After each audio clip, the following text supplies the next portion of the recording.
Hello friends, welcome back to my channel. तो आज हम पढ़ने वाले हैं SKMU UG सेमेस्टर 2 24-28 के स्टूडेंट के लिए मेजर 2 पॉलिटिकल साइंस का मोस्ट इम्पोर्टेंट क्वेश्चन आंसर। जैसे कि आप लोगों का बहुत कमेंट भी आ रहा था कि पॉलिटिकल साइंस का करवाइए, तो आज मैं लेकर आई हूँ मेजर 2 पॉलिटिकल साइंस का मोस्ट इम्पोर्टेंट क्वेश्चन आंसर, और ये एग्जाम के लिए मोस्ट इम्पोर्टेंट रहेगा। तो अगर आप चैनल पर नए हैं तो चैनल को सब्सक्राइब कर लीजिए और हमारे Telegram channel and WhatsApp group को भी ज्वाइन कर लीजिए, क्योंकि इसका PDF आपको टेलीग्राम चैनल पर ही मिलेगा और टेलीग्राम चैनल का लिंक आपको इस वीडियो के डिस्क्रिप्शन बॉक्स में मिल जाएगा। तो जैसे ही आपको पता होगा कि आपके एग्ज़ाम में और ज़्यादा टाइम नहीं है, तो आप अच्छे से पढ़िए और अच्छे मार्क्स लाने की कोशिश कीजिएगा। तो चलिए शुरू करते हैं हम इस वीडियो को और देखते हैं इम्पोर्टेंट क्वेश्चन आंसर। आज हम पढ़ने वाले हैं SKMU UG सेमेस्टर 2 24-28 के स्टूडेंट के लिए मेजर पॉलिटिकल साइंस। तो मेजर 2 पढ़ेंगे हम, इम्पोर्टेंट क्वेश्चन पढ़ेंगे। तो यहाँ से स्टार्ट होता है very short answer type question. निम्नलिखित प्रश्नों का उत्तर दीजिए। तो यहाँ पर 5 क्वेश्चन हैं जो 1 मार्क्स का है। क्वेश्चन नंबर A है, प्लेटो के अनुसार न्याय क्या है? प्लेटो के अनुसार न्याय का अर्थ है अपने अपने कार्य को करना और दूसरों के कार्य में हस्तक्षेप ना करना। उनके रिपब्लिक, उनका एक पुस्तक है जिसका नाम है रिपब्लिक, के अनुसार न्याय आत्मा का एक गुण है जो समाज के 3 वर्गों शासक, सैनिक, उत्पादक के बीच सामंजस्य और कार्य विभाजन सुनिश्चित करता है। प्लेटो ने न्याय को कर्तव्य पालन और आत्मा के संतुलन से जोड़ा है, ना कि कानून पर। क्वेश्चन नंबर B है, अरस्तु ने शासन के कितने रूप बताए हैं? अरस्तु ने शासन के कुल 6 रूप बताए हैं, जिन्हें उन्होंने शासकों की संख्या और शासन के उद्देश्य, जनहित या निजी स्वार्थ के आधार पर वर्गीकृत किया है। जिन्होंने 158 संविधानों के अध्ययन के बाद इन्हें 3 शुद्ध आदर्श और 3 विकृत रूपों में विभाजित किया है। क्वेश्चन नंबर C है, हॉब्स के प्रसिद्ध पुस्तक का नाम है लिवियाथन, है या नहीं? हॉब्स की प्रसिद्ध पुस्तक लिवियाथन है या नहीं? तो हाँ है, लिवियाथन हॉब्स की पुस्तक है। लिवियाथन अंग्रेजी दार्शनिक थॉमस हॉब्स द्वारा लिखित एक बहुत ही प्रसिद्ध और प्रभावशाली पुस्तक है। 1651 ईस्वी में प्रकाशित कृति उनके सामाजिक अनुबंध सिद्धांत और निरंकुश शासन के विचारों का प्रमुख आधार है, जिनमें उन्होंने राज्य की शक्ति और सुरक्षा की ओर जोर दिया। क्वेश्चन नंबर D है, लॉक के अनुसार मनुष्य के प्राकृतिक अधिकार कितने हैं? आंसर है, जॉन लॉक के अनुसार मनुष्य के 3 मुख्य प्राकृतिक अधिकार है, जीवन, स्वतंत्रता और संपत्ति। यह अधिकार जन्मजात, अहरण्य, जिन्हें छीना नहीं जा सकता और ईश्वर द्वारा प्रदत्त माने जाते हैं, जो प्राकृतिक अस्वास्थ्य में भी मौजूद रहते हैं। लॉक के अनुसार सरकार का मुख्य उद्देश्य इन अधिकारों की रक्षा करना है। क्वेश्चन नंबर E है, रूसो की जनरल विल का अर्थ क्या है? रूसो की जनरल विल मतलब कि सामान्य इच्छा से तात्पर्य समाज के सभी सदस्यों की उस सामूहिक और साझा इच्छा से है जो व्यक्तिगत स्वार्थ के ऊपर उठकर केवल जनहित या समुदाय की भलाई के लिए होती है। यह व्यक्तिगत इच्छाओं का योग नहीं, बल्कि यह नैतिक इच्छा है जो संपूर्ण समाज के कल्याण और केंद्रीय होती है, जो राज्य को कानून व शासन का आधार प्रदान करती है। अब हम देखेंगे यहाँ से शॉर्ट आंसर टाइप क्वेश्चन, जो कि 5 मार्क्स का क्वेश्चन है। क्वेश्चन नंबर 2 है, प्लेटो का दार्शनिक राजा की अवधारणा स्पष्ट कीजिए। प्लेटो ने अपने सिद्धांत कृति रिपब्लिक के आदर्श राज्य की कल्पना प्रस्तुत की है। उनके अनुसार राज्य की वास्तविक भलाई तभी संभव है जब शासन दार्शनिक राजा के हाथों में हो। प्लेटो की प्रसिद्ध कथन है कि जब तक दार्शनिक राजा शासन नहीं करेंगे या शासक दार्शनिक नहीं बनेंगे, तब तक यह राज्य की बुराइयां समाप्त नहीं होगी। प्लेटो के अनुसार दार्शनिक राजा वह व्यक्ति होता है जिसे सत्य, ज्ञान और न्याय का पूर्ण बोध हो। यह यंद्रिय सुखों के ऊपर उठकर विचारों की दुनिया को समझता है। दार्शनिक राजा का मुख्य उद्देश्य निजी लाभ नहीं, बल्कि समाज और राज्य का कल्याण होता है। प्लेटो ने राज्य के 3 वर्गों शासन, सैनिक और उत्पादन में विभाजित किया है। इनमें शासन वर्ग का दायित्व शासन करना और इसी वर्ग के दार्शनिक राजा का चयन किया जाता है। दार्शनिक राजा को कठोर शिक्षा, नैतिक प्रशिक्षण और दीर्घ अनुभव से तैयार किया जाता है, ताकि वह निष्पक्ष और विवेकपूर्ण निर्णय ले सके। दार्शनिक राजा के गुणों में ज्ञान, विवेक, आत्मसंयम, नैतिकता और कर्तव्य निष्ठा प्रमुख है। प्लेटो ने इसे संपत्ति और पारिवारिक जीवन से दूर रखने की बात कही ताकि वह भ्रष्टाचार और पक्षपात से मुक्त रह सके। इस प्रकार प्लेटो की दार्शनिक राजा की अवधारणा एक ऐसे शासक की परिकल्पना करती है जो ज्ञान और नैतिकता के आधार पर शासन कर न्यायपूर्ण और आदर्श राज्य की स्थापना करता है। क्वेश्चन नंबर 3 है, रूसो की सामान्य इच्छा से आप क्या समझते हैं, उसकी प्रमुख विशेषताओं का वर्णन कीजिए। जीन जैक रूसो आधुनिक राजनीतिक विचारों में एक प्रमुख दार्शनिक है।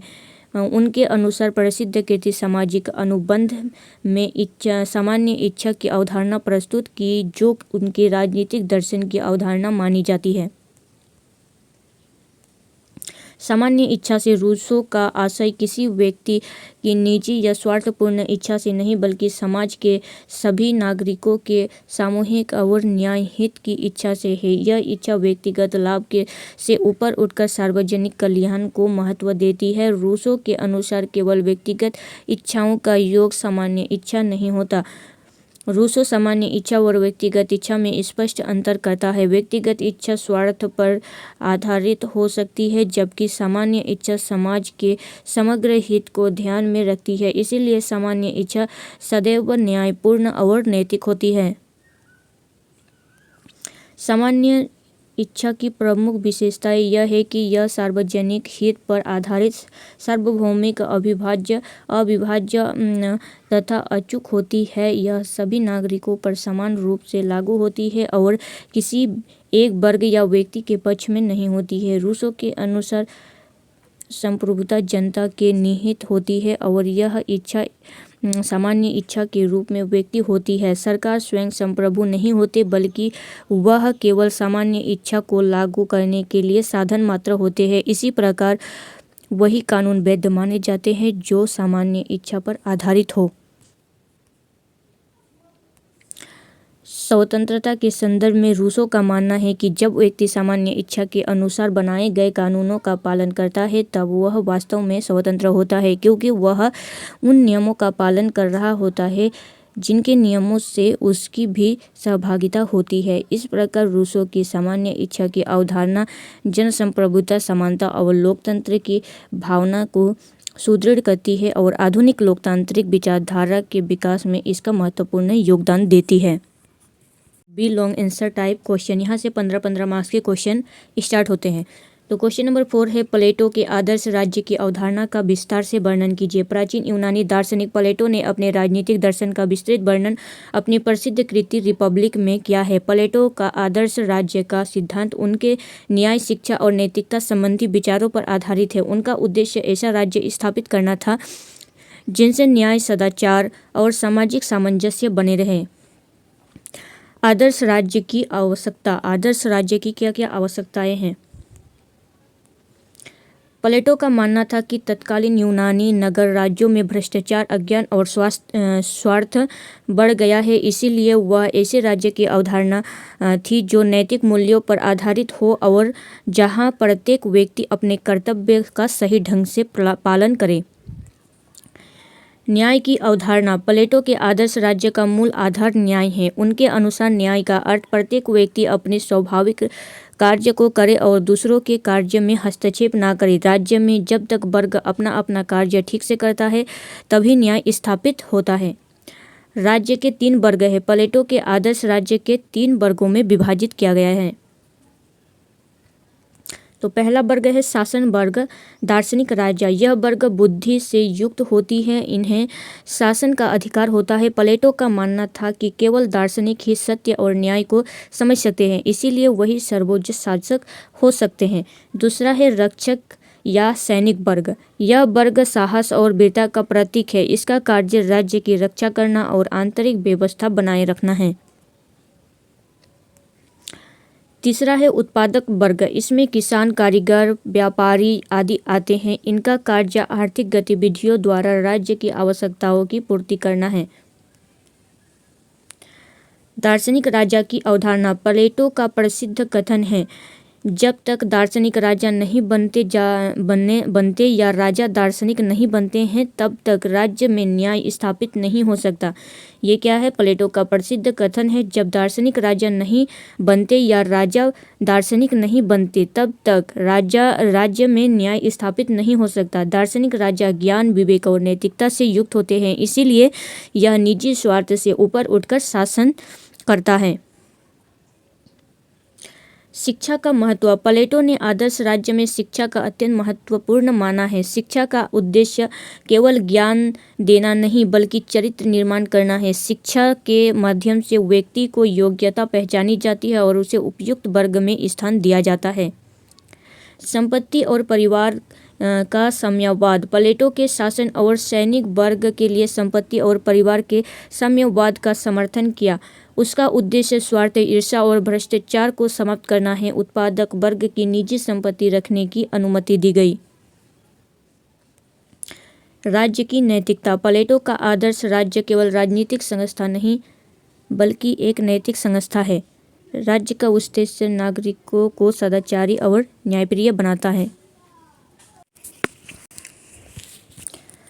राज्य की नैतिकता। प्लेटो का आदर्श राज्य केवल राजनीतिक संस्था नहीं बल्कि एक नैतिक संस्था है। राज्य का उद्देश्य नागरिकों को सदाचारी और न्यायप्रिय बनाना है। आदर्श राज्य की आलोचना। यह सिद्धांत व्यवहारिक नहीं माना जाता है। संपत्ति और परिवार का साम्यवाद अव्यवहारिक है। व्यक्ति की स्वतंत्रता पर अत्यधिक नियंत्रण है। निष्कर्ष में बताया गया है कि इस प्रकार प्लेटो का आदर्श राज्य न्याय, नैतिकता और कर्तव्य आधारित एक आदर्श व्यवस्था है। यद्यपि यह व्यवहार में पूर्ण लागू नहीं हो सकता, फिर भी इसका ऐतिहासिक और दार्शनिक महत्व अत्यंत महान है और यह राजनीतिक विचारधारा के विकास में एक मील का पत्थर माना जाता है। क्वेश्चन नंबर 5 है, अरस्तु के अनुसार क्रांति के कारणों का वर्णन कीजिए। अरस्तु के अनुसार क्रांति के कारण। प्राचीन यूनानी दार्शनिक अरस्तु ने अपने प्रसिद्ध ग्रंथ पॉलिटिक्स में क्रांति के कारणों का गहन अध्ययन किया है। अरस्तु के अनुसार क्रांति का अर्थ केवल सत्ता परिवर्तन नहीं है बल्कि राज्य की शासन प्रणाली या संविधान में परिवर्तन भी क्रांति कहलाता है। उसके क्रांति के कारणों में राजनीतिक, सामाजिक और आर्थिक दृष्टिकोण से समझाया है। पहला है समानता और असमानता का भावना। अरस्तु के अनुसार क्रांति का सबसे प्रमुख कारण समानता और असमानता की गलत धारणा है। कुछ लोग स्वयं को समान मानकर समान अधिकार चाहते हैं। कुछ लोग स्वयं को श्रेष्ठ मानकर अधिक अधिकार की मांग करते हैं। जब यह संतुलन बिगड़ जाता है तब क्रांति की स्थिति उत्पन्न होती है। न्याय और अत्याचार। अन्याय और अत्याचार।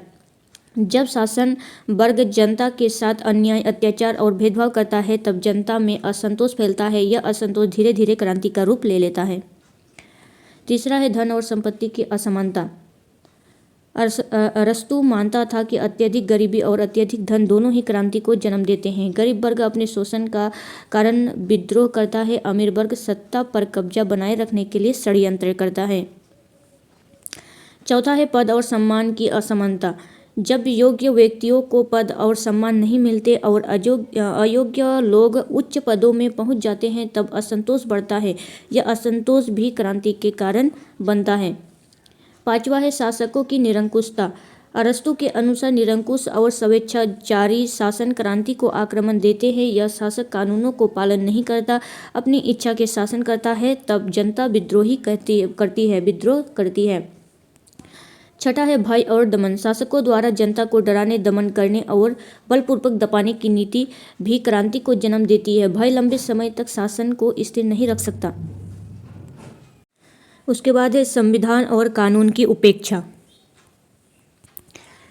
जब शासक संविधान और कानूनों का उल्लंघन करते हैं और उन्हें अपने हित में बदलते हैं तब राज्य में अस्थिरता उत्पन्न होती है और क्रांति की भावना बढ़ जाती है। आठवां है मध्य वर्ग की उपेक्षा। अरस्तु मध्य वर्ग राज्य की स्थिरता का आधार मानता है। जब मध्य वर्ग कमजोर हो जाता है तो उसकी उपेक्षा हो जाती है, तब राज्य में संघर्ष और क्रांति होती है।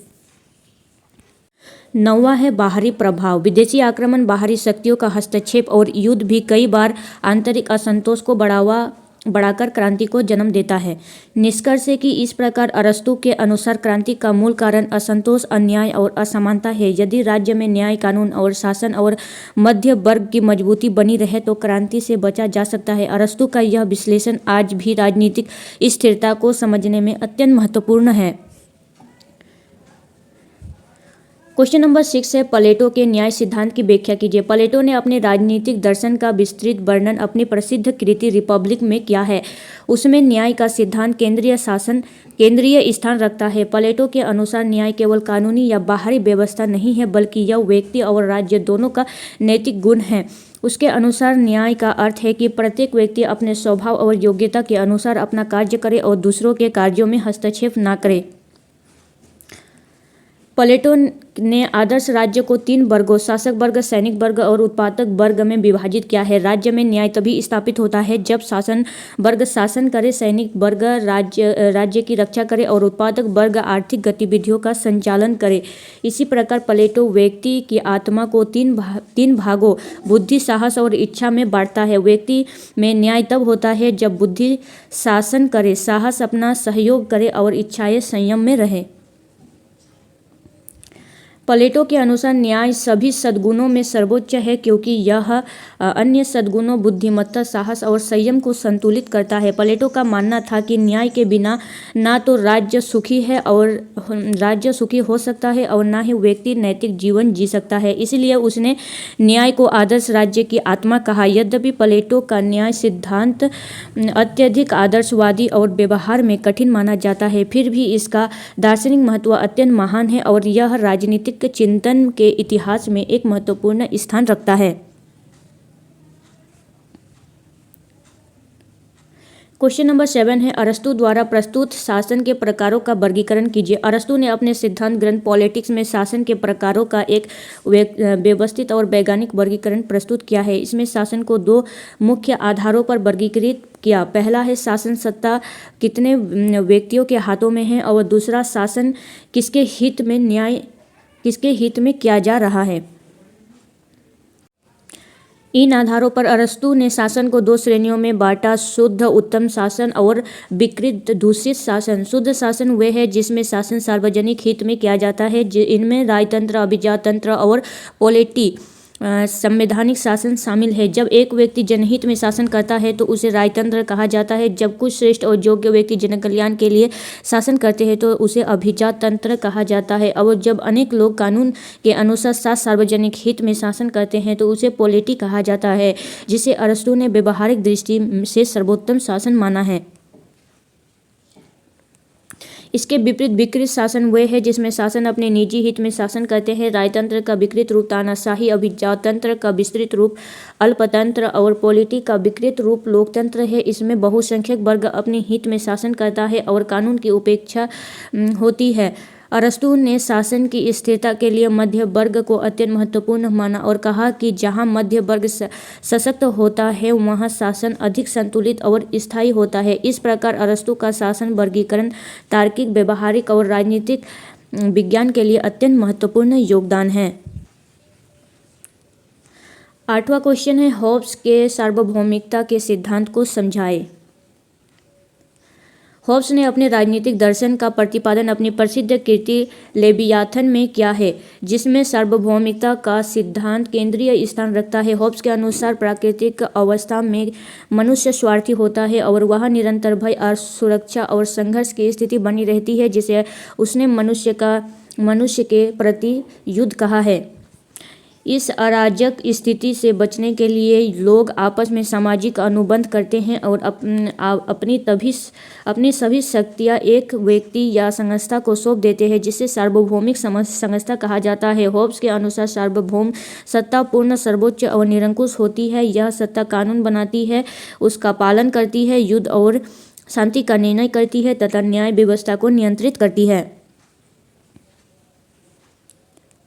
होब्स का मानना था कि सार्वभौम सत्ता को किसी भी प्रकार से विभाजित नहीं किया जा सकता है और न ही जनता को उसके विरुद्ध विद्रोह करने का अधिकार है, क्योंकि ऐसा करने से समाज पुनः अराजकता की स्थिति में लौट आएगा। उनसे सार्वभौमिकता को अविभाज्य, असीम और निरपेक्ष माना तथा कहा कि सार्वभौम सत्ता जनता के प्रति उत्तरदायी नहीं होती, बल्कि जनता उसकी आज्ञा का पालन करने के लिए बाध्य होती है।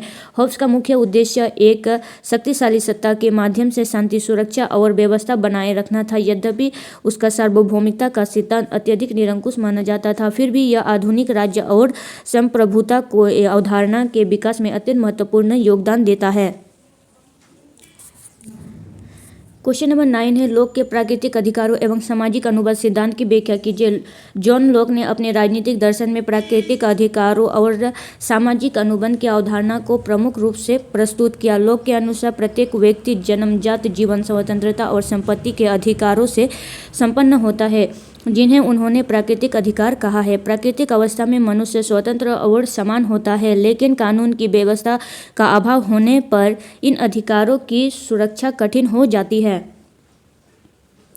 इसीलिए लोग अपनी सुरक्षा और कल्याण के लिए सामाजिक अनुबंध करते हैं, जिसके तहत वे कुछ अधिकारों का पालन करते हैं, कुछ एक सरकार का निर्माण करते हैं। सरकार का मुख्य उद्देश्य इन प्राकृतिक अधिकारों की रक्षा करना होता है, और यदि सरकार इन अधिकारों का उल्लंघन करे तो जनता को सरकार को बदलने का विद्रोह करने का अधिकार भी प्राप्त होता है। लोग ने सत्ता को पृथक्करण की सुझाया ताकि शासन निरंकुश न बने और न्याय असुरक्षित हो। उनके अनुसार सामाजिक अनुबंध और प्राकृतिक अधिकारों की सुरक्षा के सिद्धांत ने लोकतांत्रिक शासन, संवैधानिक व्यवस्था और नागरिक स्वतंत्रता की नींव रखी। इस प्रकार लोक का सिद्धांत व्यक्तिगत स्वतंत्रता, न्याय और शासन के उद्देश्य को संतुलित करता है और आधुनिक लोकतंत्र की आधारशिला माना जाता है। क्वेश्चन नंबर 10 है, रूसो के सामाजिक अनुबंध सिद्धांत की व्याख्या कीजिए। जैक रूसो ने अपनी राजनीतिक दर्शन में सामाजिक अनुबंध की अवधारणा को मुख्यता दी और उसे अपनी प्रसिद्ध कृति द सोशल कॉन्ट्रैक्ट्स के विस्तार में प्रस्तुत किया। रूसो के अनुसार प्राकृतिक अवस्था में मनुष्य स्वतंत्र और समान होता है, लेकिन कानून और व्यवस्था के अभाव में वह अराजकता और सुरक्षा का सामना करता है। इसी समस्या से निपटने के लिए लोग अपनी व्यक्तिगत स्वतंत्रता का एक हिस्सा त्याग कर एक सामाजिक अनुबंध करते हैं और सभी की सामूहिक इच्छाओं को ध्यान में रखते हुए एक सार्वभौमिक सत्ता का निर्माण करते हैं। रूसो के अनुसार यह सामाजिक अनुबंध जनता और राज्य के बीच एक समझौता है, जिसका उद्देश्य समानता, स्वतंत्रता और सार्वजनिक कल्याण सुनिश्चित करता है।